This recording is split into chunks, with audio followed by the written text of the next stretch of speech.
A Felipe.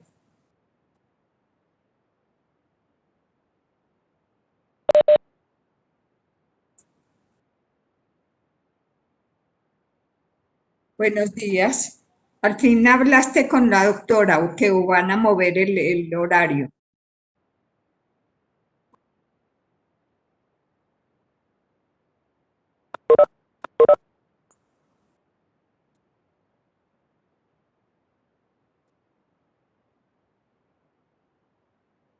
Sí, bueno, cualquier cosa, si no cambia nada, pues dejemos entonces como está. ¿Y hablaste con el doctor García? Ah, bueno, me avisas entonces. Bueno, perfecto.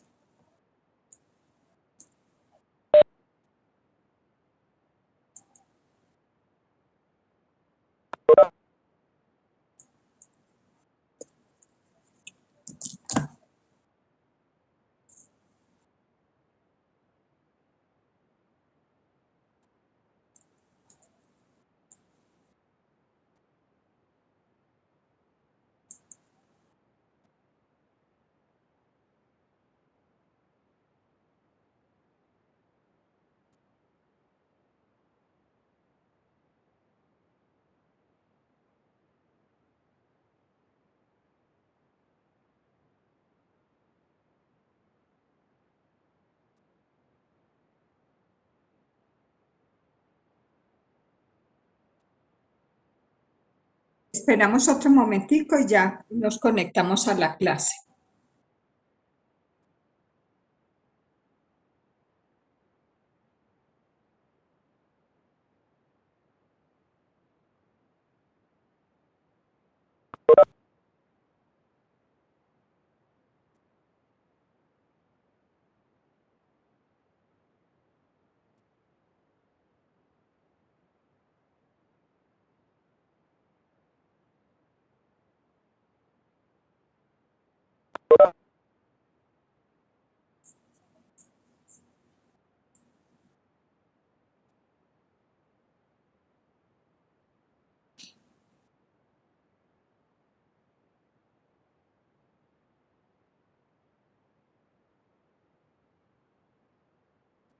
Esteban quería decir alguna cosa.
Esteban García tiene como la manito levantada. ¿Quiere preguntar algo?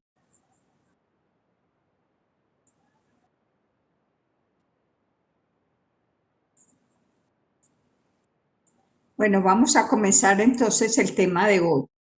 ¿Sí me escuchan bien todos? Sí, señora. Bueno, hoy vamos a ver entonces, voy a compartir la clase. Hoy vamos a ver entonces este tema que es básicamente la regulación del flujo sanguíneo renal y la regulación entonces de la filtración glomerular. Se los voy a poner entonces ahora después de clase, se los pongo en el recurso de apoyo para que lo tengan.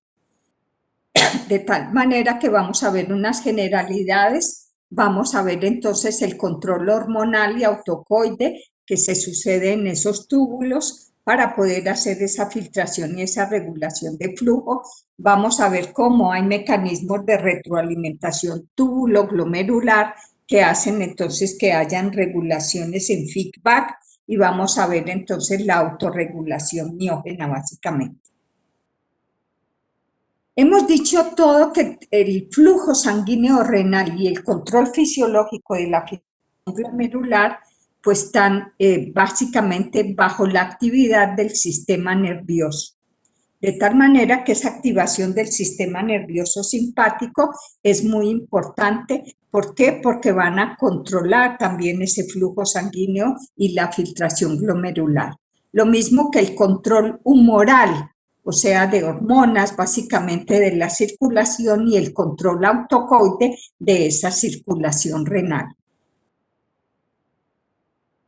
Hemos dicho entonces en las clases anteriores de que la filtración glomerular dependía de la presión de filtración neta y del coeficiente de filtración glomerular, que esa presión de filtración neta dependía entonces de las presiones hidrostáticas, tanto en el capilar glomerular como en la cápsula de Bowman, y las presiones coloidosmóticas también en la cápsula de Bowman y en el capilar glomerular. Y que el coeficiente glomerular pues era esa área básicamente de filtración, que como era tan difícil medirla, pues entonces ese coeficiente era igual al filtrado glomerular sobre la presión de filtración neta. También dijimos entonces que esas presiones de filtración tenían valores en milímetros de mercurio y que esas presiones de filtración entonces nos daban la presión de filtración neta, que era igual entonces a 60, que era la presión del capilar en el capilar glomerular, menos 18 básicamente, que era la presión de la cápsula de Bowman, por la presión, menos la presión coloidosmótica del capilar glomerular. Y que eso nos daba entonces una fuerza de filtración neta de más 10, básicamente puesta entonces con estas presiones que afectaban esa presión de filtración. Y que el coeficiente de filtración era igual al filtrado glomerular, que era de 125 mililitros minuto, por la presión de filtración neta, que es esta que encontramos, que es 10, para dar un coeficiente de filtración de 12.5. Todo eso dijimos entonces que ese proceso de filtración básicamente está regulado estrechamente en eso. ¿Y cuáles son entonces, como generalidades, cuál es esa regulación? Pues dijimos entonces que está relacionado primero con los determinantes de la filtración glomerular, que son más variables básicamente y que están sujetos a control fisiológico, son la presión hidrostática glomerular y la presión coloidosmótica glomerular. O sea, estas dos presiones básicamente son las que varían más y afectan entonces esa filtración glomerular y el flujo sanguíneo renal. ¿Cómo están influenciadas entonces esas presiones, tanto la hidrostática como la coloidosmótica? Dijimos entonces el sistema nervioso simpático afecta esas presiones, las hormonas que se generan y el proceso autocoide, que es el proceso de regulación o de feedback. Y controles de retroalimentación intrínsecos a los riñones. Entonces, aquí tenemos todo este sistema que lo vamos a ir viendo a medida que hagamos cada uno, cómo controlan entonces ese proceso de filtración glomerular. ¿Por qué? Porque dijimos que si hay una estimulación simpática leve o moderada, va a ejercer una influencia sobre el flujo sanguíneo renal y sobre la filtración glomerular. Y dijimos también que estimulaciones simpáticas intensas, como hemorragias graves, pues reducen el flujo y reducen entonces la filtración glomerular. De tal manera que en esa activación simpática de los nervios renales, pues básicamente lo hacen al contraer las arteriolas renales, disminuyendo el flujo y el filtrado glomerular. De tal manera que también cuando hay una activación simpática de esos nervios renales, pues va a haber un estímulo simpático que a su vez va a aumentar la reabsorción de sodio y de agua con ello básicamente. Dentro de ese control hormonal y autocoide, pues están entonces de ese sistema nervioso simpático la liberación de adrenalina y noradrenalina que la hace básicamente la glándula suprarrenal. De tal manera que se liberan como consecuencia de ¿qué? De la activación de ese sistema nervioso. ¿Y qué causan?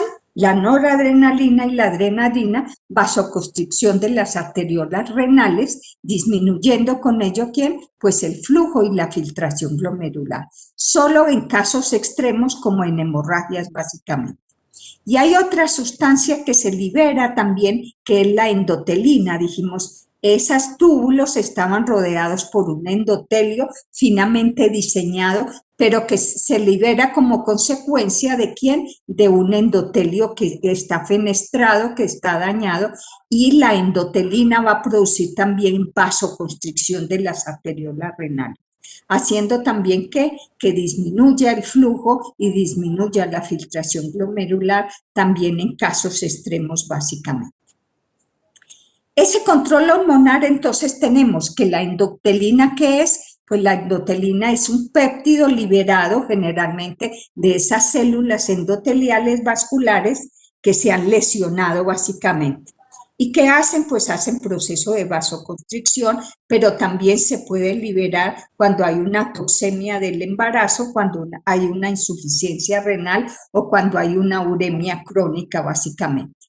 La angiotensina 2, que también entonces se dispara generalmente cuando hay secreción en las células yuxtaglomerulares de renina, que lo vamos a ver un poco más adelante, pues también contrae la arteriola eferente y aumenta la presión hidrostática, aumentando con ello el filtrado glomerular y disminuyendo el flujo de agua peritubular, lo que aumenta entonces la reabsorción de sodio y de agua básicamente. Cuando se producen entonces esos procesos de contracción, pues también entonces como mecanismo, digamos así, se libera el óxido nítrico derivado del endotelio que reduce la resistencia vascular y se liberan también prostaglandinas, básicamente las prostaglandinas C y prostaglandinas I2 y la bradicinina, que van a producir entonces vasodilatación y que aumentan el flujo y el filtrado glomerular. ¿Para qué? Pues para amortiguar entonces el efecto de esa angiotensina 2 que contrae la arteriola eferente. De tal manera que entonces allí actúan el óxido nítrico y las prostaglandinas sobre la arteriola aferente. Entonces tenemos que como control autocoide, si se produce una vasoconstricción en la arteriola aferente y llega un flujo sanguíneo, pues ese flujo sanguíneo va a pasar reducido. Si pasa reducido, entonces se aumenta la resistencia por esa vasoconstricción de la resistencia de la arteriola aferente, se disminuye el filtrado glomerular y con él se disminuye entonces la presión hidrostática del capilar glomerular, disminuyendo entonces ¿qué? Pues el flujo sanguíneo renal. La angiotensina, Doctora, qué pena, una pregunta. Dime. ¿Será que usted podría, por favor, expandir las diapositivas? Es que se ven muy pequeñitos. Ay, bueno. Muchas Sí, gracias. qué pena. Ya, ¿ahí quedó bien? Sí, doctora.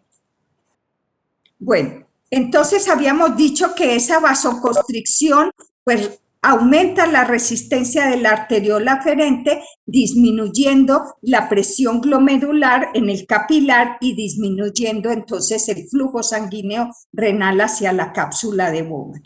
¿Quiénes lo hacen? Vasoconstricción de la arteriola aferente, dijimos adrenalina, noradrenalina y endotelina básicamente.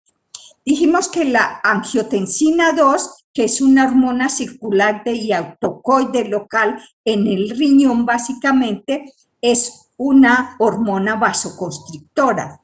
Por lo tanto, esta hormona vasoconstrictora actúa sobre las arteriolas eferentes, que son altamente sensibles, entonces sí tienen receptores AT2, que son los receptores de angiotensina 2. Por lo tanto, la angiotensina 2 va a contraer preferentemente las arteriolas eferentes. ¿Para qué? Pues para que aumente la presión glomerular. Entonces hemos dicho que la angiotensina 2 hace vasoconstricción en la arteriola eferente y por lo tanto aumentan entonces la resistencia de esa arteriola eferente. ¿Produciendo qué? Pues produciendo básicamente entonces que esta vasoconstricción no permita que salga mucho líquido por esa arteriola eferente y van a hacer entonces que se aumente la presión glomerular en el capilar y se aumente el filtrado glomerular en la cápsula de Bowman. ¿Por qué? Porque dijimos hace una vasoconstricción principalmente en esta arteriola eferente. Pero también se dice entonces que con ese control autocoide y hormonal, pues básicamente cuando hay una constricción aquí en la arteriola eferente producida por la angiotensina, que se produce localmente en el riñón, pues básicamente entonces esa función de la angiotensina 2 evita reducciones de ese filtrado glomerular. Pero ¿qué pasa entonces? Que se libera del endotelio, ¿quién? Se libera entonces hacia el endotelio de la arteriola aferente, se libera el óxido nítrico y las prostaglandinas, que son sustancias vasodilatadoras, como es el óxido nítrico y las prostaglandinas. ¿Para qué? Pues para aumentar la presión de filtración glomerular y aumentar el flujo sanguíneo renal. Entonces, mire que por una parte está la angiotensina haciendo vasoconstricción, pero por otra parte se permite la entrada de flujo con el óxido nítrico y las prostaglandinas que hacen entonces vasodilatación en la arteriola aferente. De tal manera que en este control hormonal autocoide, dijimos, teníamos el flujo que corre a través de la arteriola aferente, los capilares glomerulares por donde entra ese flujo, capilares glomerulares que hacen el filtrado directamente hacia los capilares peritubulares, pero que ese ovillo de capilares glomerulares también desemboca en la arteriola eferente que va a producir esos capilares peritubulares. Dijimos entonces que la angiotensina 2 producía esta vasoconstricción en la arteriola eferente y que aumentaban entonces la presión hidrostática y aumentaban también ese filtrado glomerular.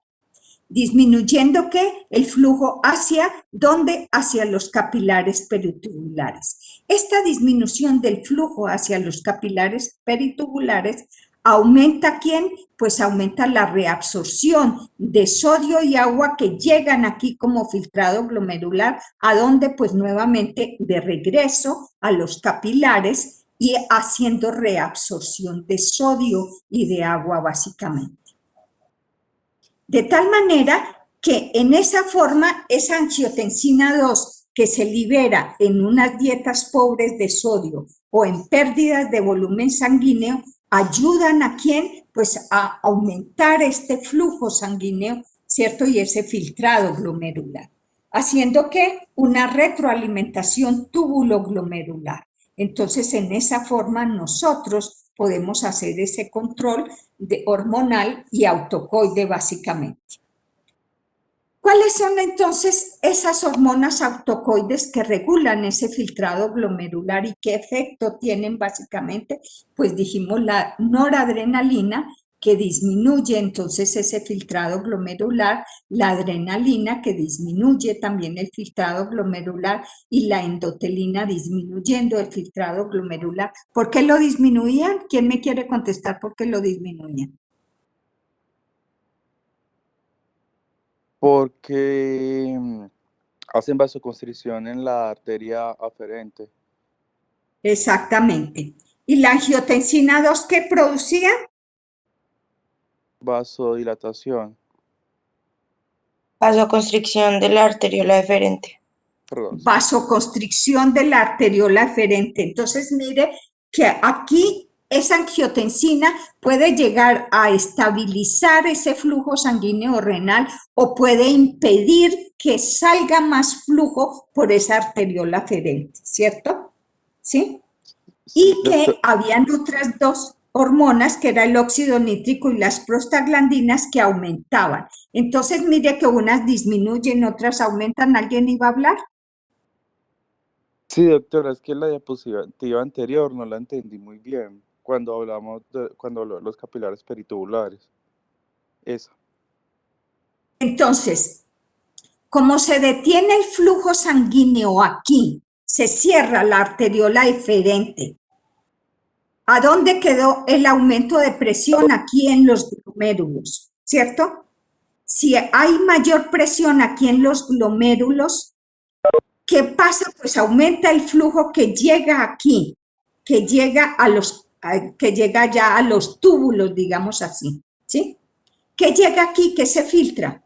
Agua y sodio llegaron aquí. Pero como este flujo sanguíneo, como tiene vasoconstricción, el torrente sanguíneo que corre por estos capilares peritubulares para formar la vasa recta se disminuye, porque aquí tenemos un freno que cerró, ¿cierto? Una llavecita que cerró el volumen de líquido que va a pasar por aquí.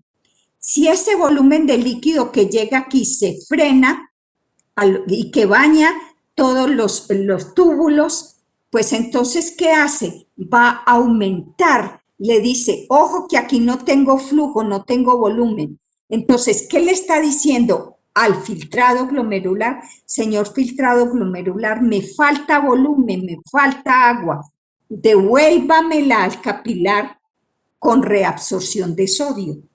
Entonces vuelve y regresa reabsorción, se aumenta la reabsorción de sodio y agua que va desde el interior de los túbulos a donde al flujo sanguíneo. ¿Hasta ahí sí quedó claro? Sí, doctora. Listo.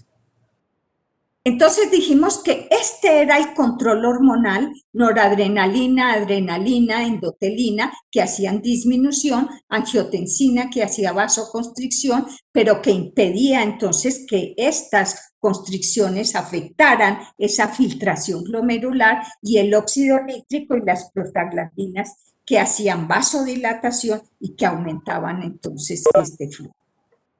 De tal manera que esa retroalimentación túbulo-glomerular, pues aquí tenemos entonces los túbulos, ¿sí? La cápsula de Bowman, básicamente los túbulos, túbulo proximal, túbulos distales en la corteza, y tenemos el asa de Henle y los túbulos colectores en la médula. Si hacemos un zoom de esta cápsula, ¿cierto? De este glomérulo, pues vemos que tiene todos los ovillos que acabamos de ver, y si le hacemos un zoom más grande a esta porción de aquí, en donde está la arteriola aferente y la arteriola eferente que salen de esa red de capilares, pues entonces vamos a tener una estructura muy diferenciada, que es la arteriola aferente. Tenemos entonces la mácula densa que está aquí, y tenemos la arteriola eferente básicamente.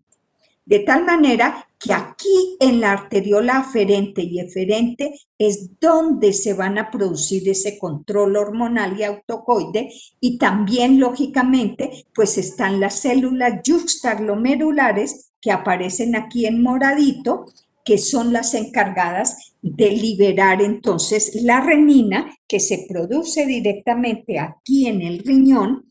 ¿Para qué? Pues para que dispare el sistema renina-angiotensina-aldosterona y permita entonces que nosotros liberemos entonces esa angiotensina 2.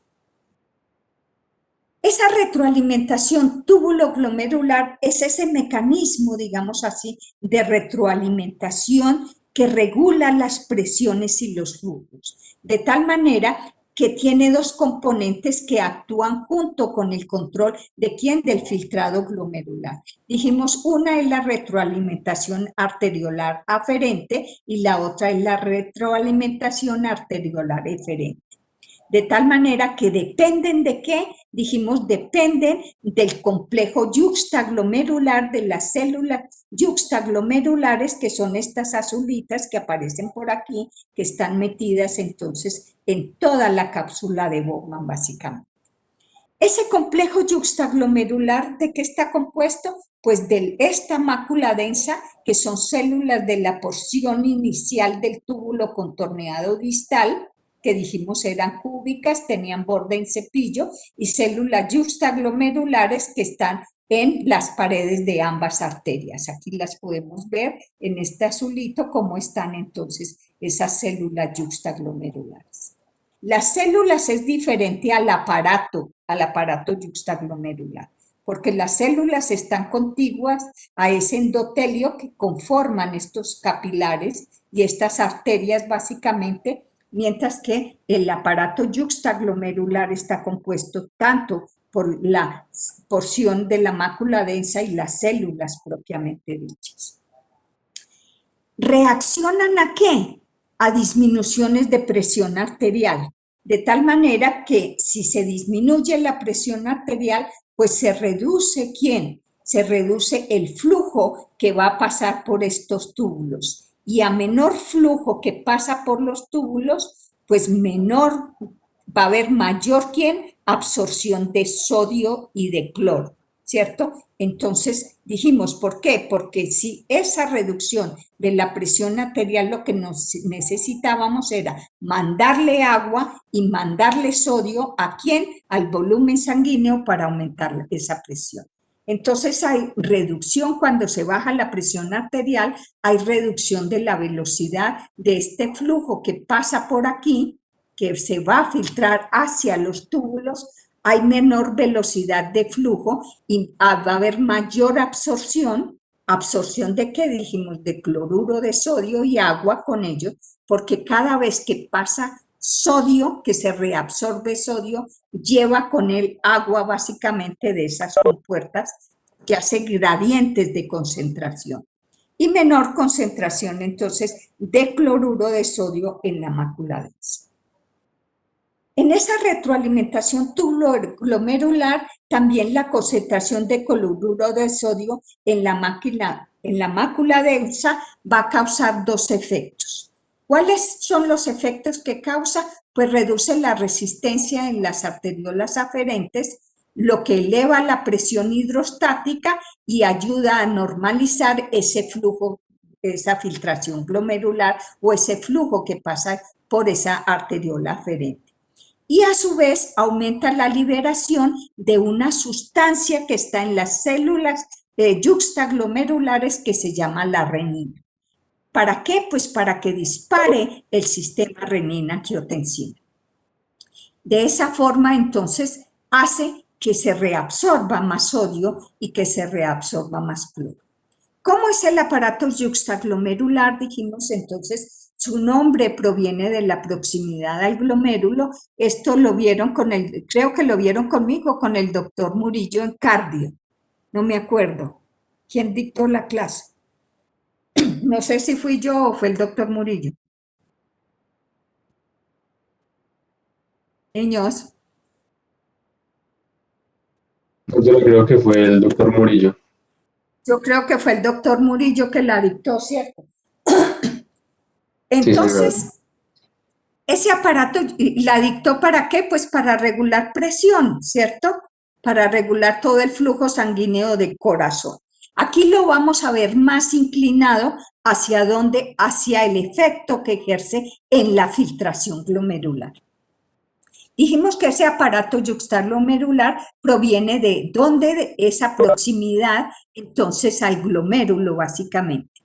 Se localiza en donde, en una zona que está en contacto con quién, con la arteriola aferente básicamente, que llega al glomérulo por el filtrado vascular y que llega entonces también por el túbulo contorneado distal, ¿cierto? Está localizada fundamentalmente y la función básicamente permite detectar variaciones de la presión sanguínea, generalmente esas presiones que llegan al glomérulo, ¿por quién? Pues por la arteriola aferente, básicamente, como la porción filtrada finalmente que sale de la nefrona antes de verterse ¿a dónde? A los túbulos, básicamente. Esta estructura, dijimos entonces, toda esta estructura del aparato yuxtaglomerular secreta entonces una sustancia que es una enzima que se llama la renina y la prorrenina, que son fundamentales básicamente para esa homeostasis corporal.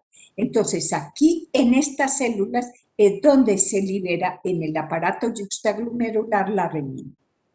Esas células del aparato yuxtaglomerular, dijimos, estaba compuesto por células en la mácula densa y células yuxtaglomerulares. De tal manera que lo podemos llamar también en la mácula, células de la mácula densa o células de granuladas, básicamente, que son células diferenciadas pertenecientes al epitelio que reviste el túbulo contorneado distal, básicamente, son células epiteliales cilíndricas muy especializadas, células que se encuentran adyacentes a las células yuxtaglomerulares, se ubican en contacto con la arteriola aferente y eferente sobre la región mesangial en el polo vascular del glomérulo, básicamente. Esta región funciona como ¿quién? Como osmorreceptores sensibles ¿a qué? A la cantidad filtrada de sodio, básicamente. De tal manera que esa cantidad de sodio que llega a la mácula densa es relevante ¿para quién? Pues para el control de la secreción de renina, básicamente. Cuando el filtrado de sodio aumenta, generalmente la secreción de prorrenina y renina disminuye. Y al contrario, cuando sodio filtrado disminuye, la secreción de prorrenina y renina van a aumentar. En las células yuxtaglomerulares también es conocida como células mioepiteliales de Reuter o células granulares, básicamente. Son células de capa media de la arteriola aferente y en su porción final que han sufrido una transformación para convertirse en células mioepiteliales con gránulos en su interior, básicamente. Sintetizan, almacenan y liberan ¿qué? Los gránulos de prorrenina que se convierten en renina, básicamente. Entonces, aquí está el aparato yuxtaglomerular. Dijimos, tenía entonces la arteriola aferente, por donde entra el flujo sanguíneo, las células que están contiguas y que revisten entonces esas arteriolas, que se llaman las células yuxtaglomerulares, están la mácula densa, que son porciones entonces de los túbulos proximal y distal, y la arteriola eferente. ¿Qué va a disparar la renina? La renina se libera en el riñón, por lo tanto, en las células yuxtaglomerulares, esa renina dispara lo que se conoce como el sistema renina-angiotensina. De tal manera que esa renina que se produce como disminución de la presión arterial y bajo aporte de sodio en ese filtrado glomerular, pues produce la renina. Renina que sirve de enzima ¿para qué?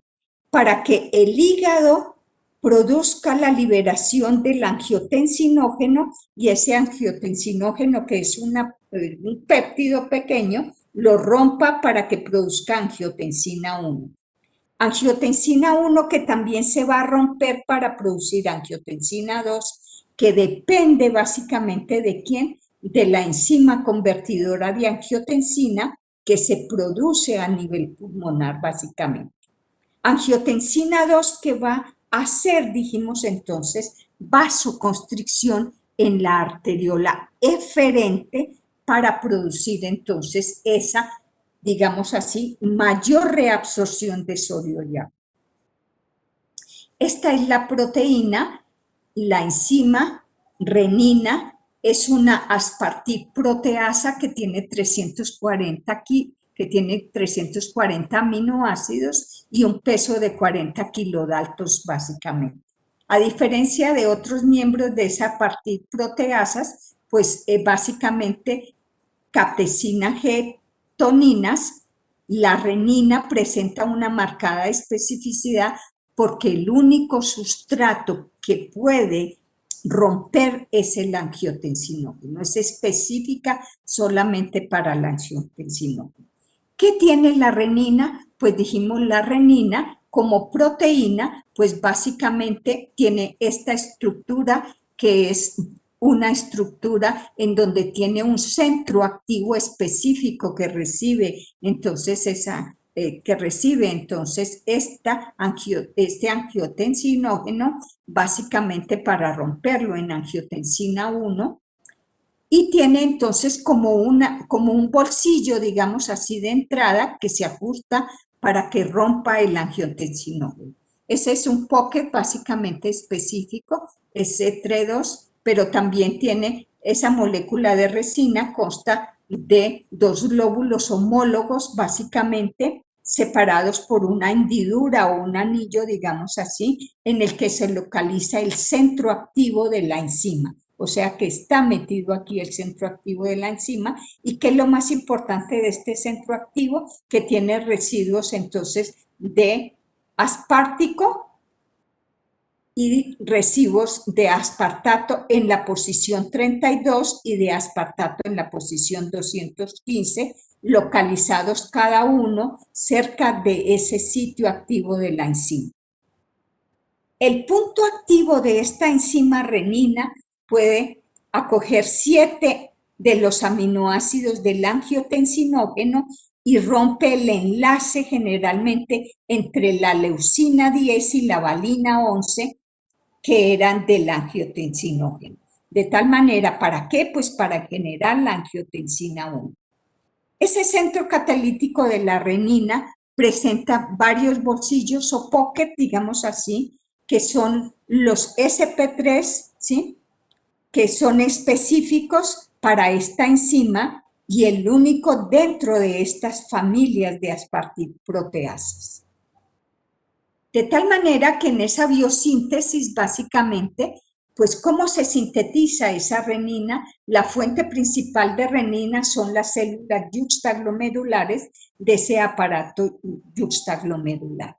Generalmente la renina proviene tanto de producción local como de producción sistémica, de tal manera que se sintetiza primero como una preprorenina, 406 aminoácidos, se procesa, entonces se sintetiza aquí como un RNA mensajero que produce una preprorenina que a medida que avanza por el retículo endoplásmico y el aparato de Golgi, se rompe esta preprorenina o abre un pocket, digamos así, se produce la prorenina activa y esa prorenina ya va a ser entonces que una parte forme la renina activa que van a los gránulos maduros y produce exocitosis ya de renina al plasma sanguíneo y otra parte de esa prorenina pues se va básicamente a inactivar en el plasma sanguíneo, que no va a ser activa básicamente. ¿Qué es lo que desdobla la renina? Dijimos entonces la renina toma ese péptido que tiene 14 aminoácidos que se llama el angiotensinógeno y lo rompe en la posición 10 por esta leucina y esta valina, le zafa toda esta cadena entonces al angiotensinógeno y lo convierte en otra estructura del sistema renina-angiotensina que se llama la angiotensina 1, que queda ya de 10 aminoácidos. Esa preprorenina tiene esta estructura, de tal manera que esta estructura de preprorenina, pues básicamente tiene esta estructura en donde tiene como una cubierta, digamos aquí, como una capa que protege que está básicamente, que aquí no entre el angiotensinógeno. pero que cuando se le zafa esta cubierta, básicamente, pues ella puede meter el angiotensinógeno y hacer entonces una renina activa. ¿Para qué? Para que el angiotensinógeno que entre aquí rompa por esta leucina 10 y esta valina y lo convierta en angiotensina 1. ¿Quiénes activan? ¿Qué enzimas activan esa prorenina en renina? Pues las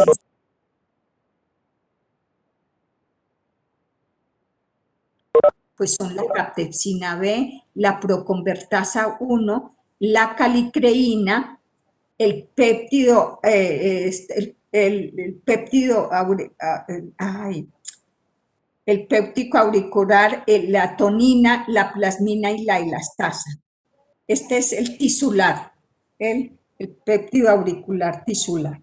Entonces, ¿qué hace? Que el angiotensinógeno se convierta en angiotensina 1 porque activa directamente la renina que produjimos allí, básicamente. Ese control de la secreción de renina en las células yuxtaglomerulares, pues también tiene 3 vías fisiológicas muy importantes que regulan la liberación de renina. ¿Cuáles son esas vías? Pues una es la vía de la mácula densa, que hace entonces que esta vía de la mácula densa interactúe directamente en la carga filtrada de sodio. ¿Para qué? Pues para que aumentemos entonces esa liberación, básicamente. Una vía de vasoreceptores intrarrenal que va a producir cambios o que se produce como cambios de presión, básicamente, y una vía de receptores beta adrenérgico que produce la actividad adrenérgica con esos receptores beta para que todos ellos liberen entonces por las células granulares del aparato glomerular la renina en respuesta a cambios de presión, básicamente. De tal manera que en esa forma, cuando hay cambios de presión arterial, pues va a haber entonces resorción de sodio por los túbulos proximales, liberación tubular de cloruro de sodio hacia la mácula densa, carga filtrada de sodio en la mácula densa que va a producir la liberación de renina. Cambios de presión arterial que vía vasoreceptores intrarrenales van a variar entonces la presión arterial en los vasos preglomerulares para que se libere entonces renina, como disminución cuando hay disminución de la presión. O disminuciones de presión que van a afectar el tono simpático renal para que vía de esos receptores beta adrenérgicos produzcan la activación de esos receptores en las células yuxtaglomerulares que producen la liberación de renina. Esa vía de la mácula densa funciona como un osmoreceptor. ¿Qué quiere decir? ¿Sensible qué? Sensible a la cantidad de sodio que entra como filtrado, básicamente. De tal manera que esa cantidad de sodio que llega a la mácula densa es relevante ¿para qué? Pues para el control de la secreción de esa renina. ¿Por qué? Porque dijimos que cuando el sodio filtrado aumenta, la secreción de renina pues no se va a producir porque tenemos una presión buena que está filtrando sodio. Pero cuando en ese filtrado disminuye la cantidad de sodio, pues la secreción de renina se va a aumentar para disparar ese sistema renina-angiotensina. En esa vía de la mácula densa, donde la carga de sodio va a permitir la liberación de renina, pues básicamente, ¿cómo se da ese proceso? Tiene que haber una señal excitadora de las células de la mácula densa hacia las células granulares del aparato yuxtaglomerular que está mediado por las prostaglandinas. Entonces dijimos, si entra sodio al interior de las células, ¿cierto? Con esta bomba que se llama sodio-potasio 2-cloros, ¿sí? Entonces, lo que hace esa entrada de sodio aquí es que básicamente, pues, ¿qué activa? Pues activa entonces el proceso angiotensina, ¿sí? La arginina, que produce óxido nítrico por la óxido nítrico sintasa neuronal, óxido nítrico básicamente que por acción del oxígeno produce peroxinitritos y que los peroxinitritos por acción entonces de la ciclooxigenasa 2 hacen entonces que nosotros desdoblemos aminoácidos para producir prostaglandinas básicamente. Prostaglandinas entonces en la mácula densa.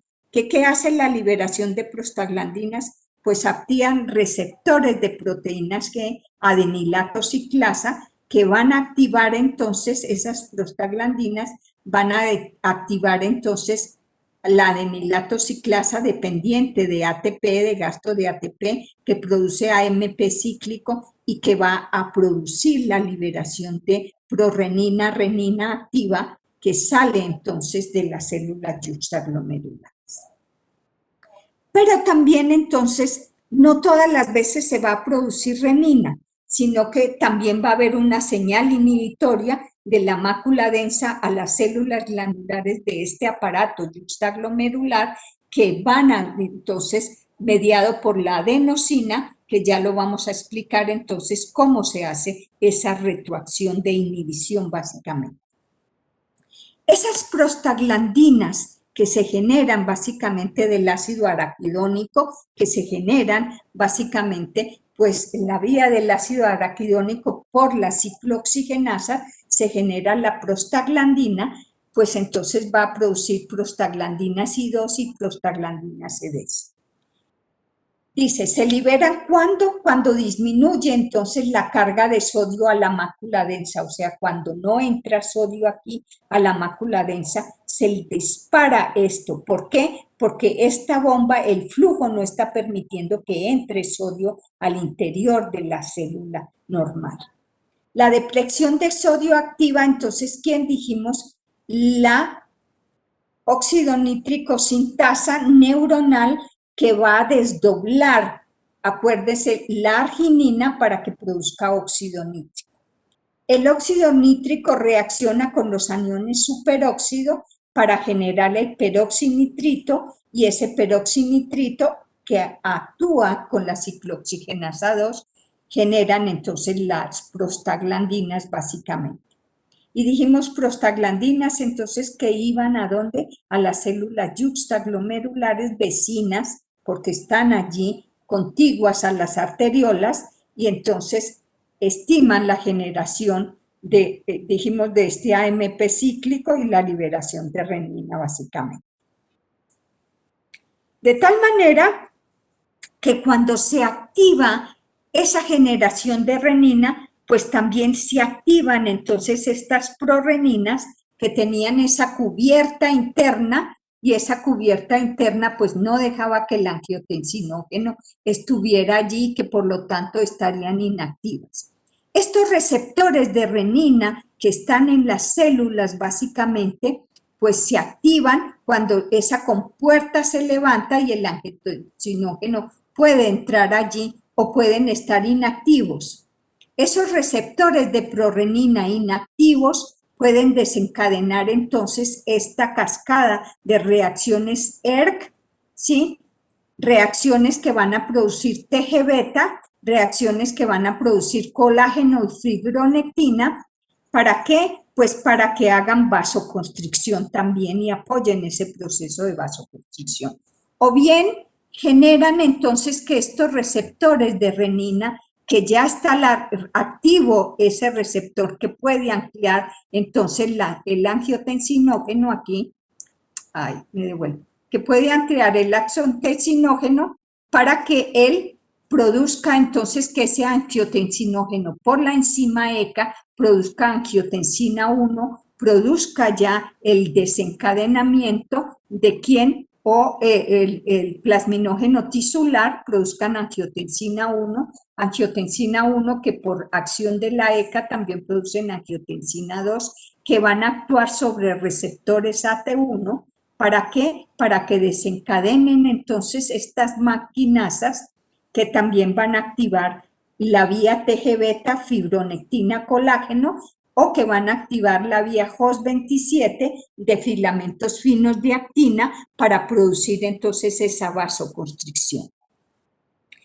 Si eso se produce muy continuamente, esa liberación de renina, que actúa desencadenando esa angiotensina 2 indiscriminadamente, pues ¿qué es lo que va a producir a nivel de los túbulos? Pues va a producir hipertrofia, fibrosis y apoptosis. ¿Y eso a qué va a llevar? A un crecimiento y remodelamiento de los túbulos que van a afectar muchísimo más el proceso de filtración glomerular y de presiones, lógicamente, dentro de los túbulos. Entonces, cuando esa retroalimentación túbulo-glomerular, por eso se da, porque cuando disminuye esa tasa de filtración glomerular, cuando disminuye el flujo tubular de agua, porque no entraron suficientes aquí en esas células, en esa cápsula de Bowman, y no se produce buen filtrado hacia los túbulos, pues se activan esos sensores en la mácula densa, envían entonces un mediador vasodilatador, que son las prostaglandinas, el óxido nítrico de la arteriola aferente, liberación de renina para que active el sistema renina-angiotensina. Y cuando se disminuye la presión arterial, entonces, ¿qué se baja? Pues esas presiones que estamos hablando, que son las que regulan el flujo. ¿Cuál? La presión hidrostática glomerular. Al haber disminución de la presión arterial media, baja esa filtración dentro de la entrada de flujo a ese capilar y por lo tanto la presión hidrostática baja. ¿Qué va a desempeñar? Pues que no entre flujo. A la cápsula de Bowman baja la tasa de filtración glomerular, y si baja la tasa de filtración glomerular, pues se disminuye la entrada de cloruro de sodio a la mácula densa. Si eso pasa, ¿qué hace? Pues dijimos, dispara la secreción de renina que se convierte en angiotensina 2 para que aumente la resistencia de ¿quién? De la arteriola eferente. Haga esa vasoconstricción. Vasoconstricción, ¿qué hace entonces? Pues tratar de aumentar ¿quién? Pues la presión hidrostática del glomérulo y aumentar la tasa de filtración glomerular. Y por otro lado dijimos entonces que esa disminución de cloruro de sodio en la mácula densa pues disparaba entonces la generación de esas prostaglandinas, las prostaglandinas y 2, el óxido nítrico, que le hacen un feedback, digamos así, a la renina para que se libere otra vez renina. ¿Haciendo qué? Pues que se disminuya la resistencia de la arteriola eferente. Entonces, en esa forma, nosotros hacemos esa retroalimentación túbulo-glomerular.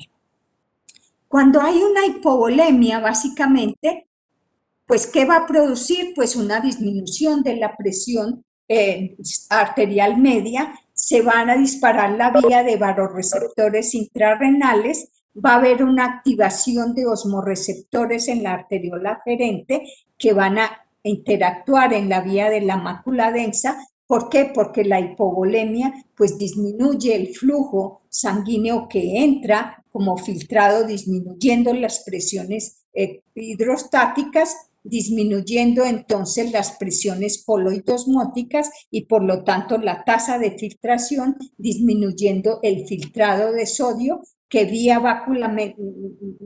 la mácula densa pues va a activar las prostaglandinas que actúan en ese sistema yuxtaglomerular para que se genere renina, angiotensina y actúe sobre, produzca aldosterona, que hace entonces que reabsorba más cloruro de sodio básicamente. Cuando esa volemia ya se pone en equilibrio, básicamente todavía con esa disminución de presión arterial media, pues ya se regula el volumen de circulante efectivo en esos capilares, se aumenta la tasa de filtración glomerular, se aumenta el filtrado de sodio y ese aumento de filtrado de sodio que actuó sobre el aparato yuxtaglomerular que liberó renina, angiotensina, aldosterona, pues ¿qué le dice entonces? ¿Qué me aumentó? Me aumentó entonces la reabsorción de sodio en el túbulo contorneado distal. ¿Para qué? Pues para acabar de ajustar la volemia y la presión arterial media. Y a su vez esta angiotensina 2 pues dijimos entonces producía vasoconstricción en la arteriola aferente que aumentaba la tasa de filtración glomerular. Entonces mire cómo toda esta retroalimentación básicamente actuaba, pero que no podía actuar esta vía cuando faltaba sodio, no podía actuar libremente, ¿cierto? No podía estar disparando siempre la liberación de renina, sino que vía la adenosina, entonces básicamente se controla. La adenosina se libera cuando la de sodio se libera cuando aumenta la entrada de sodio al interior. Entonces mire que toda la entrada de sodio al interior de la mácula densa es la que dispara cualquiera de las dos vías, bien sea la de activación de renina o si ya es suficiente y aumenta la carga de sodio aquí del filtrado glomerular, pues se activa entonces esta generación de adenosina. ¿Cómo se activa? Dijimos el sodio siempre en la membrana luminal, el sodio entonces tenía esta ATPasa sodio-potasio.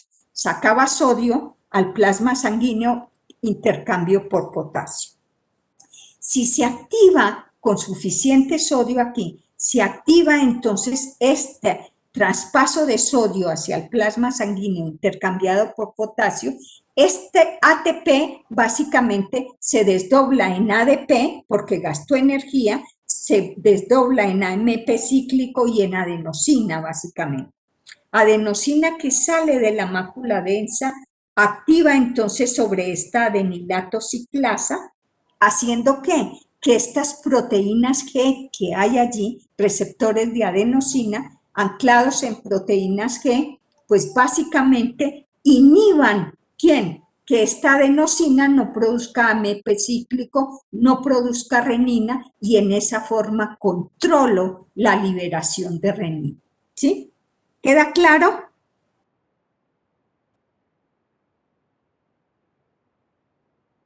Niños, ¿queda claro? Sí, doctora. Bueno, entonces, en esa forma nosotros controlamos, o sea, indiscriminadamente, dependiendo de las presiones, dependiendo del flujo sanguíneo que esté entrando a la mácula densa, ¿cierto? Nosotros vamos a generar renina o vamos a inhibir renina, ¿cierto? De tal manera que cuando se aumenta la presión arterial media, pues lógicamente se aumentó la presión hidrostática del capilar, se aumentó la tasa de filtración, se aumentó la llegada de cloruro de sodio a la mácula densa, la adenosina se libera y me dice, paralíceme la secreción de renina, no me haga renina, no me active el sistema renina-angiotensina, disminúyame la resistencia de la arteriola aferente y con eso entonces voy a controlar la presión hidrostática, que es lo que se controla para el filtrado glomerular. Y a su vez esa adenosina, ¿qué hace? Pues aumenta la resistencia de la arteriola aferente, que le dice entonces también, disminúyame esa presión hidrostática. De esa forma, todos esos sensores que hay en la mácula densa, pues envían entonces esos mediadores de vasoconstricción en la arteriola aferente básicamente. Y en esas hipovolemias, entonces básicamente también pues va a haber inhibición, aquí me devuelvo, va a haber inhibición entonces de quién, de esos osmorreceptores, también activación de la vía de barroreceptores que van a disminuir la secreción de renina y no van a instalar el sistema renina-angiotensina. ¿Para qué? Pues para que respondan entonces a esa presión arterial media. A ver, esto ¿por qué no me da? Aquí como quito esto. Ay. Ahí está. Ahí. Eso es cuando entonces me devuelvo aquí. La adenosina produjo esto. Cuando habían aumentos de presiones, entonces pasaba esto, la volemia, se detenía el sistema renina-angiotensina.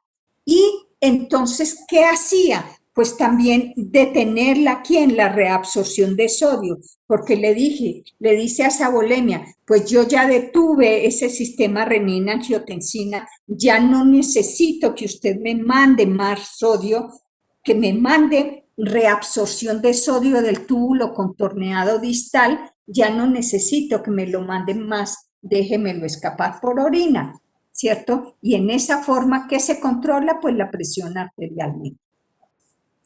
En esa vía de vasoreceptores intrarrenales, generalmente la renina es liberada, dijimos, de ese aparato yuxtaglomerular en respuesta a quién, dijimos, a cambios de presión arterial media. Esos incrementos o decrementos de la presión de perfusión renal pueden inhibir o estimular, dijimos, esa liberación de renina. Y esa liberación de renina que se activa por la caída de esas presiones generalmente en las arteriolas aferentes, pues van a producir entonces que esa, digamos, activación o esa estimulación de vasoreceptores en esa arteriola aferente glomerular en respuesta a ¿qué? A reducciones de presión de perfusión renal, en respuesta a hipovolemias, en respuestas a disminución del volumen medio circulante o de estenosis de la arteriola renal que activa la liberación de renina. ¿Quién fue el primero que descubrió esa liberación de renina? Pues fue este investigador mediante un experimento clásico que le hizo a su perrito, generalmente en 1936, y demostró exactamente que esa isquemia renal experimental inducida aumentaba la presión arterial debido a la liberación de esa sustancia que encontró, que la llamó renina básicamente.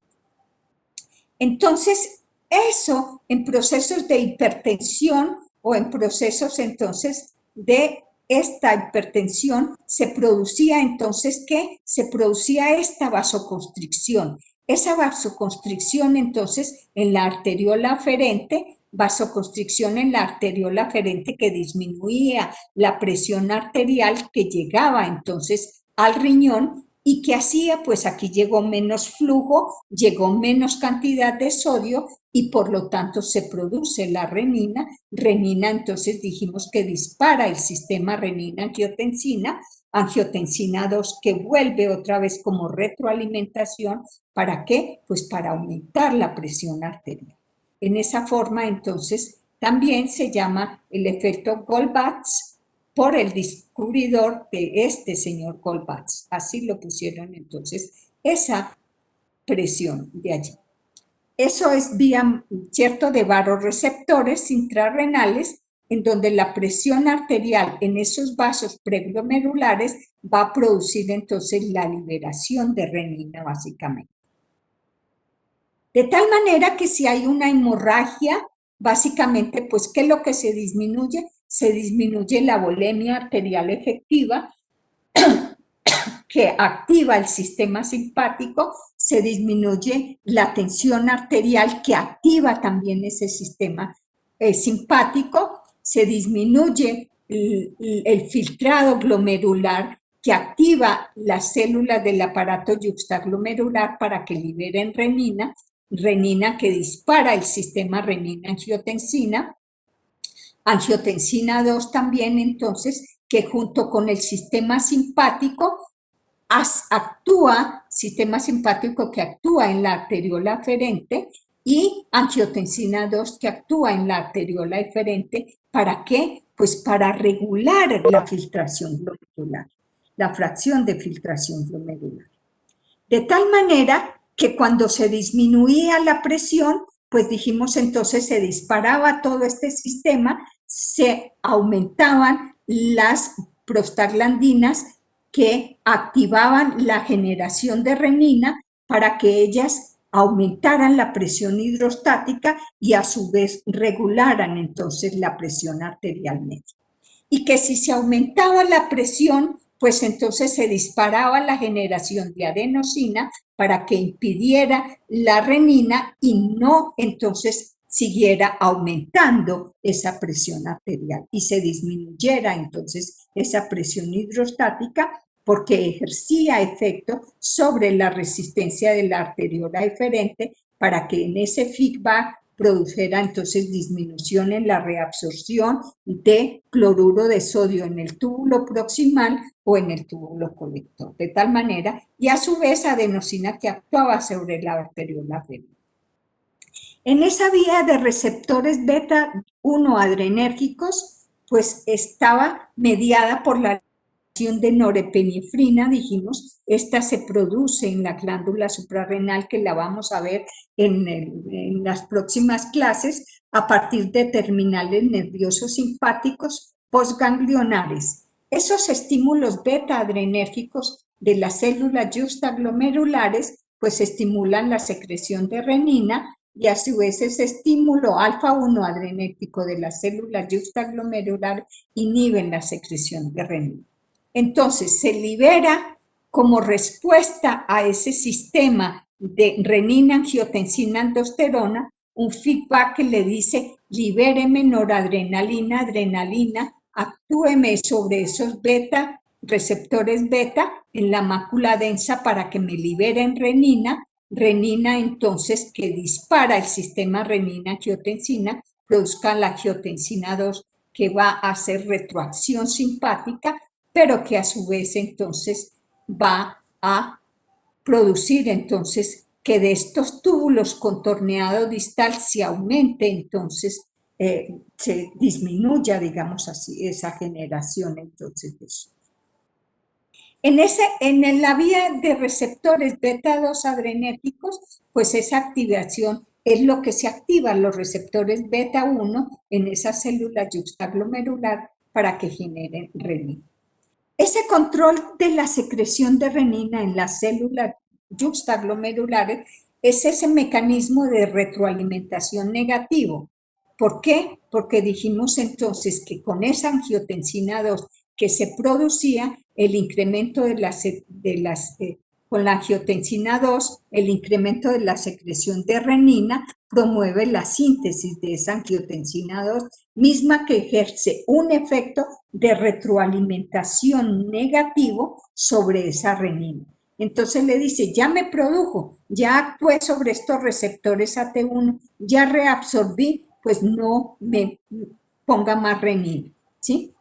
Entonces, en esa forma controlamos también por el producto final del sistema renina-angiotensina, que es la angiotensina 2 con retroacción negativa, para que esos receptores no actúen y no produzcan entonces ese efecto biológico básicamente. Mecanismos de retroalimentación negativo, ¿qué quiere decir entonces? Que si se liberó renina con esas deficiencias de presión, pues básicamente desdoblan ese angiotensinógeno en angiotensina 1 y la angiotensina 2 por la enzima convertidora de angiotensina, que era un decapéptido, ahora se produce un octapéptido, que es la angiotensina 2, que es la hormona activa generalmente en esa secreción de la renina por las células juxtaglomerulares. Pero que hay activación también en esa retroacción de esas células juxtaglomerulares, porque pueden recibir activación positiva cuando hay disminuciones de la carga filtrada de sodio, cuando hay disminuciones de la presión de perfusión, se dispara este sistema para que produzca renina, o cuando los terminales beta adrenérgicos sienten por esos sensores de que hay poco sodio, pues disparan la generación de renina. Pero dijimos el angiotensinógeno, la angiotensina 2 directamente, o el péptido natriurético auricular hacen retroacción negativa para impedir entonces esta generación de renina, activando entonces esa adenosina para que disminuya también esa generación. De tal manera que estos incrementos de presión arterial, pues básicamente van a bloquear la liberación entonces de esas renina por todos estos mecanismos que acabamos de ver allí, porque aumentos de presión arterial vía barroreceptores pues aumentan la actividad de los barroreceptores de alta presión, disminuyen la actividad en la formación reticular bulbar ventrolateral anterior y aumentan básicamente la activación en el núcleo motor del vago y del núcleo ambiguo, y todas estas disminución en esa formación reticular vulvar o en esa activación del núcleo motor van a hacer entonces que disminuya la secreción de renina, disminuya la actividad simpática y aumente la actividad vagal. ¿Para qué? Pues para que disminuyan la resistencia vascular sistémica, disminuyan el gasto cardíaco y aumenten la presión arterial. ¿Cómo? Pues controladas por esos cambios de presión, entonces que van a controlar esa liberación o no de renina angiotensiva. Entonces, en esa forma se controla básicamente ese mecanismo de liberación. De tal manera que en este proceso de activación de renina están todos esos controles. Control vía mácula densa, control vía vasoreceptores intrarrenales, vía receptores beta adrenérgicos para que aumenten o disminuyan la liberación de renina. ¿Controlada por quién? Pues por la adenosina, controlada por la misma angiotensina 2 que hace feedback negativo. Entonces, en esa forma nosotros podemos controlar el flujo sanguíneo renal, podemos controlar la cantidad de filtración glomerular que se hace. ¿Quiénes incrementan entonces esta carga filtrada? Dijimos, incrementan esta carga filtrada cuando se disminuye la carga de filtración de sodio que llega a la mácula densa. ¿Por quién se produce entonces ese incremento de renina? Pues por las prostaglandinas, por una hiponatremia o por una hipocloremia. O también se incrementa esa liberación cuando se disminuye la presión de perfusión en la arteriola aferente, porque hay hipotensión, porque hay hipovolemia, porque hay una insuficiencia cardíaca congestiva, porque hay una estenosis de la arteria renal.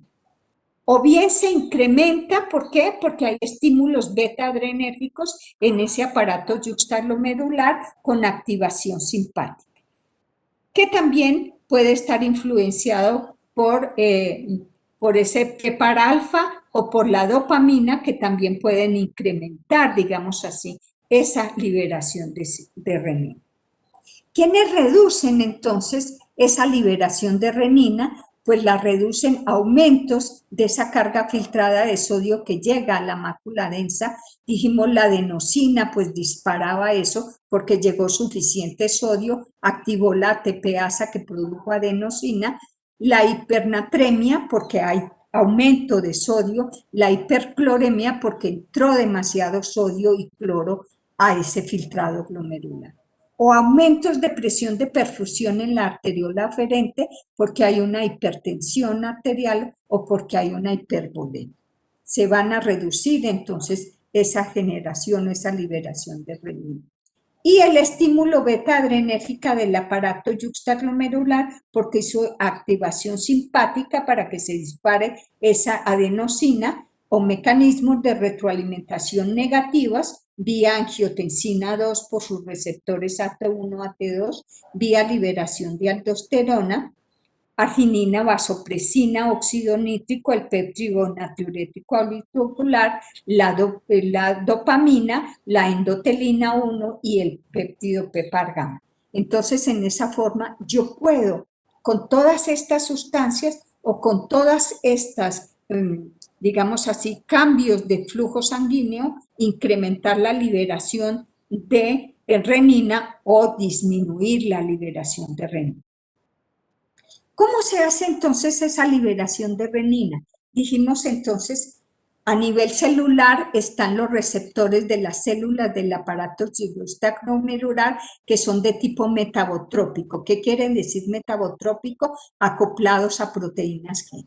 De tal manera que esos receptores, entonces, que están aquí, si el estímulo generalmente incrementa, entonces, la formación de ¿qué? De inositol trifosfato y de calcio al interior de la célula, pues se va a inhibir la liberación de renina al plasma sanguíneo. Pero si esos son receptores inhibitorios, básicamente. pero si se estimula los receptores del aparato yuxtaglomerular, también mediados por proteínas G, pues se estimula la formación de AMP cíclico, se estimula la generación de renina y se libera renina allí. Y los receptores inhibitorios que también entonces producen GMP cíclico, que también inhiben la regresión de adenosina, de tal manera que en esta forma nosotros con factores que producen inhibición de la liberación de renina, que estimulan la fosfolipasa, aumento del calcio intracelular, pues entonces como son la angiotensina y las endotelinas, pues entonces van a incrementar ese GMP. De tal manera que en esa forma nosotros regulamos estrechamente esa liberación de renina en esos túbulos básicamente.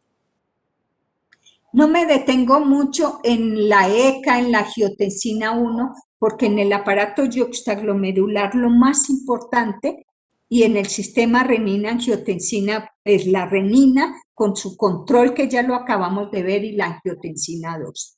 La angiotensina 2 es un octapéptido activo y es el principal efector, digamos así, de ese sistema renina-angiotensina-aldosterona. Dijimos, es este péptido pequeño que tiene 8 aminoácidos con un grupo amino sobre el aspartato y un grupo carboxilo libre sobre ese grupo fenil. La biosíntesis de esa angiotensina 2, dijimos, pues estaba mediada por la liberación de renina que hacía que el angiotensinógeno produciera angiotensina 1 y angiotensina 1 que produjera angiotensina 2, mediado por la ECA básicamente y por la renina. De tal manera que en esta forma nosotros podemos mediar aquí. Pero muchas veces ese angiotensinógeno, si no hay suficiente renina, él se puede disparar por esta vía que se llama la vía de la captepsina G, tonina, elastasas, péptido auricular, péptido tisular, ¿sí? O el plasminógeno tisular que va a hacer entonces que se produzca angiotensina 2. De tal manera que si no hay renina, por aquí podemos ampliar esta vía de producir angiotensina 2. O bien esta angiotensina 1 también por esta captepsina G, por quimasas, por toninas y por el plasminógeno tisular van a producir entonces también angiotensina 2. Entonces mire que no solamente la renina es la que dispara el eje, el sistema renina-angiotensina-aldosterona, sino que también se puede activar angiotensina 2 por todas estas capepsinas, quimasas, cierto, toninas y plasminógeno tisular, o el desdoblamiento de angiotensina 1 y 2 también se puede dar. La enzima clave de la angiotensina 2, pues dijimos es la ECA. ¿Por qué? Porque la ECA es la que desdobla generalmente esa angiotensina 2. La ECA, básicamente esa ECA 2 va a producir, digamos así, componentes de esa angiotensina 2 que son la angiotensina 1,7, esa angiotensina 2 también por aminopeptidasas A se puede convertir en angiotensina 3 o también esa angiotensina 2 por la aminopeptidasa B se puede convertir en angiotensina 4. De tal manera que la angiotensina también no puede permanecer en la circulación. La angiotensina también la tenemos que sacar de allí porque ¿qué nos está aumentando? La reabsorción de sodio y no queremos por siempre tener aumento de reabsorción de sodio en el túbulo contorneado distal. Por lo tanto, ella también está controlada. Por eso son enzimas que clivan o que sacan de la circulación esa angiotensina 2 que nos siga haciendo reabsorción de cloruro de sodio. ¿Cuáles son los receptores de la angiotensina 2? Dijimos los AT1 y los AT2. Los receptores de angiotenina son receptores finales de ese sistema renina-angiotensina-aldosterona, que es el sistema conocido con mayor relevancia en el mantenimiento de ¿quién? De la homeostasis cardiovascular y de la homeostasis renal, básicamente.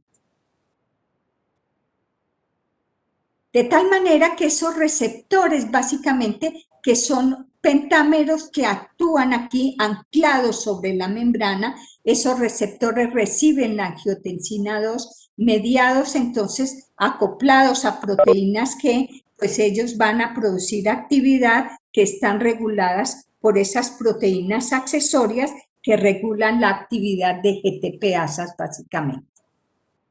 De tal manera que la angiotensina 2 que se ancla en ese receptor transmembrana activado por la angiotensina 2, pues va a disparar entonces la generación de GTP y va a activar entonces la cascada de reacciones para que el riñón haga esto.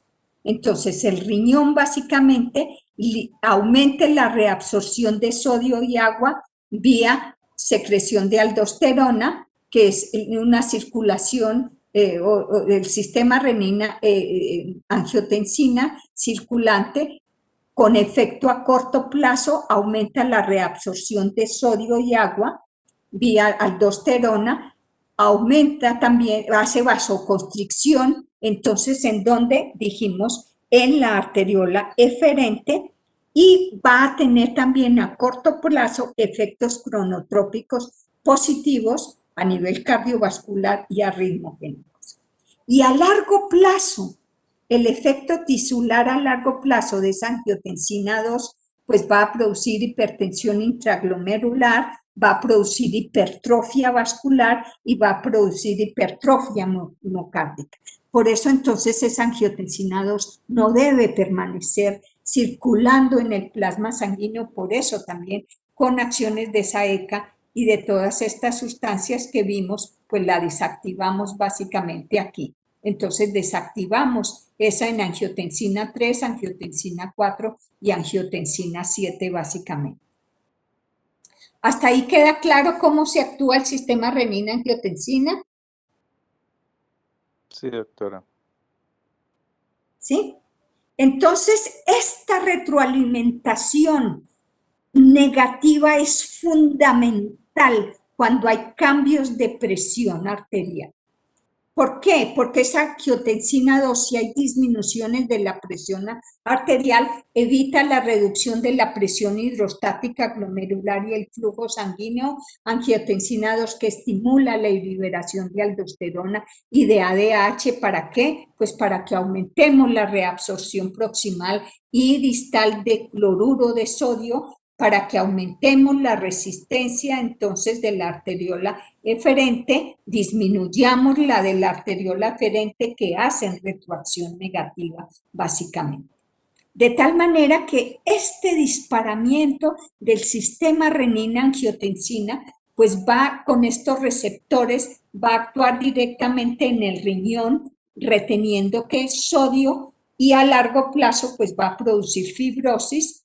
En la glándula suprarrenal liberación de la aldosterona para que me aumenten la retención de sodio, va a receptores AT1 que en el corazón van a ser en efecto inotrópico y cronotrópico, pero que a largo plazo puede producir hipertrofia y fibrosis.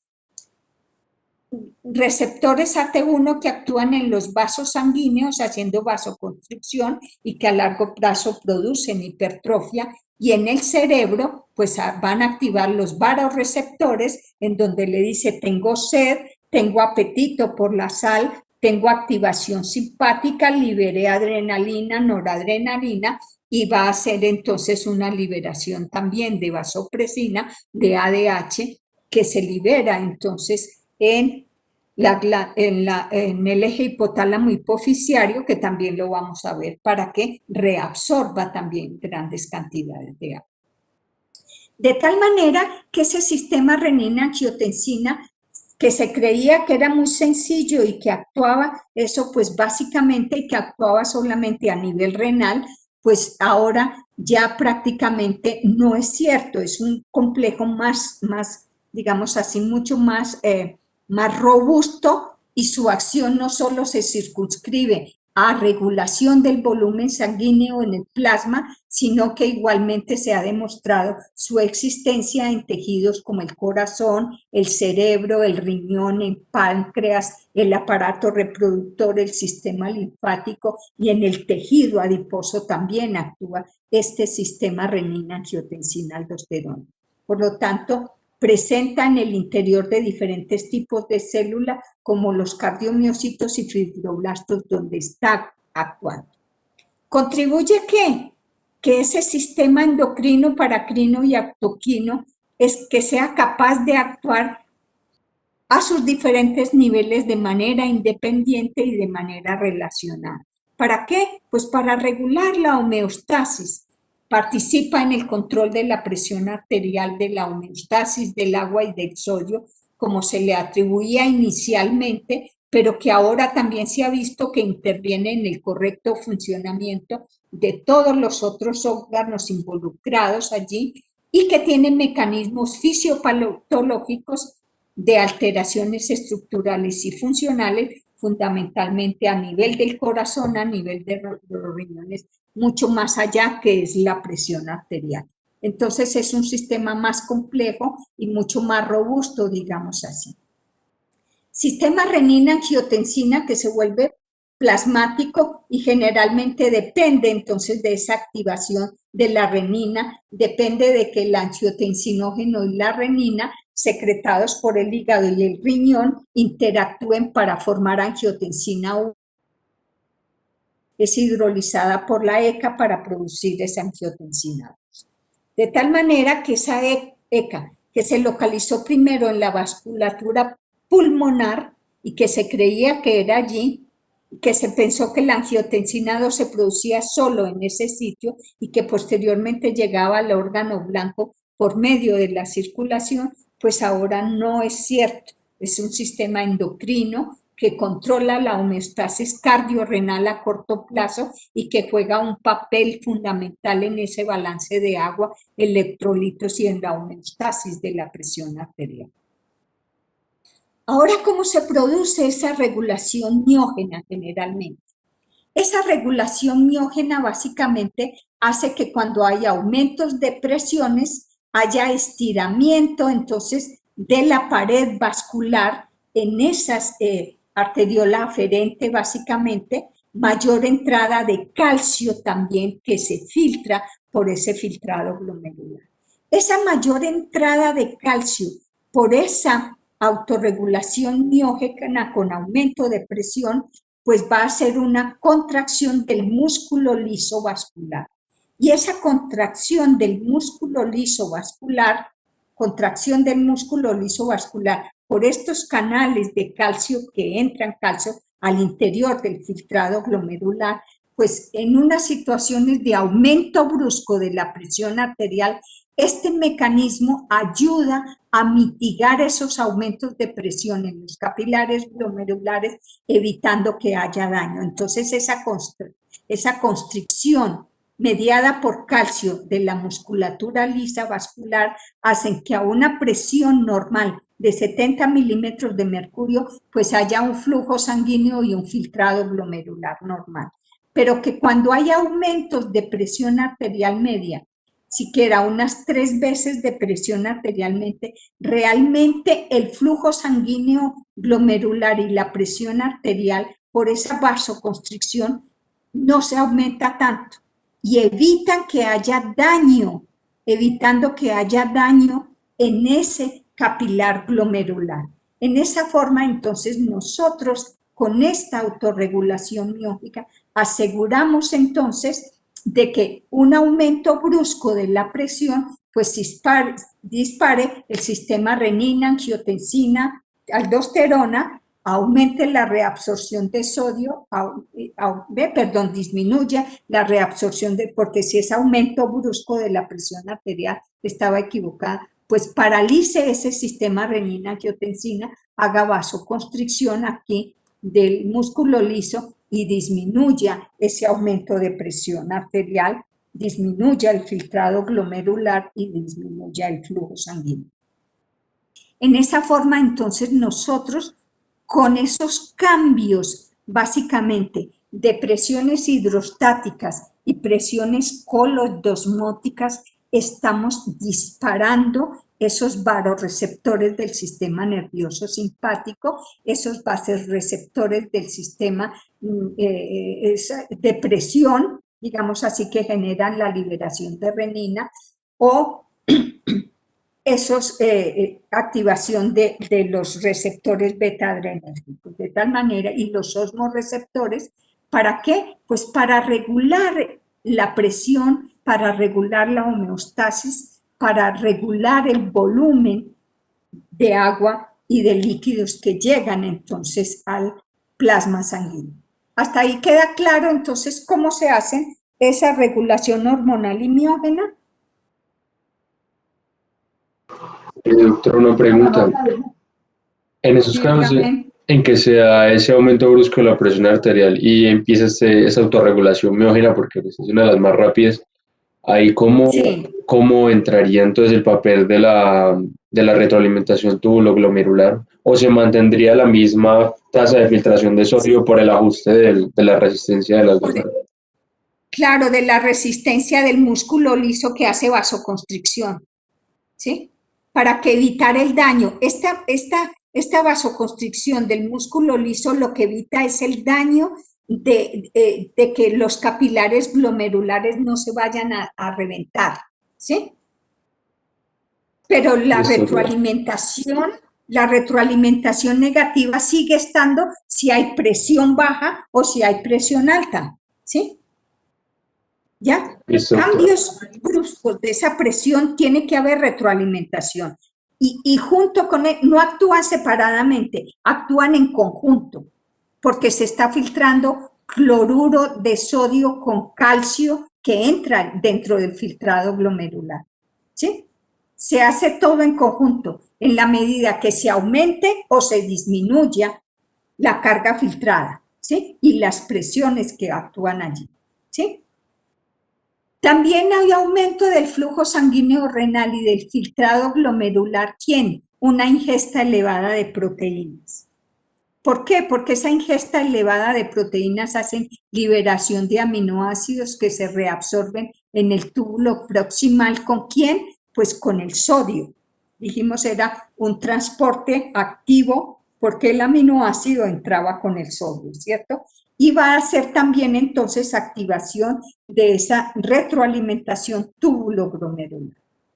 Por eso aquellos niños que generalmente hacen mucho ejercicio y que se toman unas cargas de proteína muy grandes, ojo con eso, chicos, que son muy dados a que están haciendo pesas y están haciendo ejercicio, entonces van y se toman un tarro así de grande de proteína y se hacen unos batidos especiales, pues ojo porque están entrando una carga muy grande que va a aumentar el flujo sanguíneo renal y les puede causar daño renal. Entonces, ojo con eso, aquellos que viven tomando para aumentar el músculo, ¿sí? La masa muscular, toman elevadas concentraciones de proteína, le aumentan el flujo y dañan esta retroalimentación. Aumentos de glicemia también, ¿por qué? Porque esos aumentos de glicemia que se filtran al filtrado glomerular, pues llega glucosa. Dijimos, toda esa glucosa por reabsorción se devuelve por los túbulos con sodio al plasma sanguíneo, ¿cierto? Pero también tiene que haber una retroalimentación. Si hay mucha glicemia, se va a quedar porque ya los receptores no alcanzan a devolverla toda, se saturan, a devolverla toda como reabsorción y va a aumentar la carga filtrada y por lo tanto también van a hacer daño renal y van a aumentar el flujo sanguíneo y van a aumentar el filtrado glomerular. Entonces mire que también otras sustancias que no solamente es el cloro, el sodio, el calcio, sino que también ingesta elevada de proteínas y aumentos de glicemia, pues también van a alterar el flujo sanguíneo y la filtración glomerular. Aquí tenemos entonces que la importancia de la autorregulación del filtrado glomerular para evitar cambios extremos en la excreción renal, pues dependen de esa carga filtrada. Dijimos, lo normal es que haya 180 litros al día, que la reabsorción tubular sea de 178.5 litros al día y que el líquido que se excreta debe ser de 1.5 litros al día.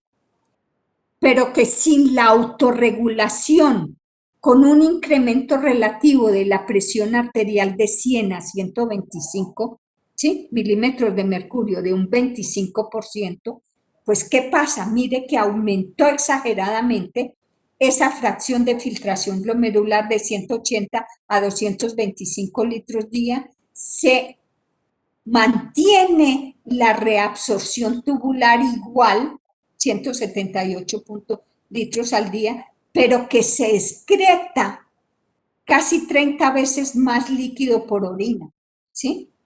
Por eso es que es tan importante tener y mantener esa autorregulación hormonal miógena de retroalimentación negativa en los túbulos, porque si no vamos a perder grandes cantidades de volumen con un aumento de presión. Y el organismo no se puede permitir eso, porque daña el riñón y daños en el riñón básicamente pues van a someter a los pacientes a diálisis, porque no puede funcionar el riñón, no pueden actuar estos mecanismos y no pueden hacerse eso.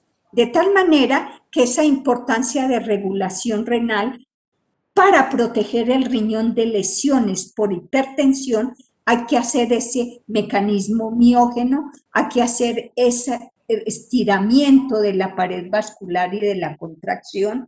Van a actuar todas las arteriolas del cuerpo para producir esa regulación. ¿Qué dicen que esta regulación miógena? Pues algunos dicen que es cuestionada, pero que efectivamente se actúa sobre ese, digamos, esa vasoconstricción en esas arteriolas. De tal manera que toda esta regulación que activa, lógicamente, ¿qué regulan? Pues el volumen sanguíneo, la presión media sistémica, la presión arterial media sistémica, como activando pues esos mecanismos intrínsecos activando esa generación de renina o deteniendo la liberación de renina, disparando o no el sistema renina-angiotensina para que aumenten o disminuyen la fracción de filtración glomerular y la excreción de líquido por la orina. En esa forma, entonces, nosotros con esta regulación hormonal y de retroacción negativa, que regulamos el flujo sanguíneo renal, la filtración glomerular, la reabsorción de sodio y de agua. ¿Queda claro? Gracias, niños. Entonces, yo les pongo esta clase en el recurso de apoyo. Gracias, Gracias, doctora. doctora. Gracias, doctora. Espero que hayan entendido. Les dejo la clase ahí. Yo cito para mañana la clase que hay pendiente. Entonces voy a mirar qué me falta de esta filtración glomerular y si no, pues les daría agua de pronto. Voy a mirar entonces qué hago, ¿sí? Cualquier cosa, Juan, me avisas. Muchas gracias, entonces. Gracias, doctora. Buen día. Gracias, doctora. Buen día para ustedes. Gracias, doctora. Buen día.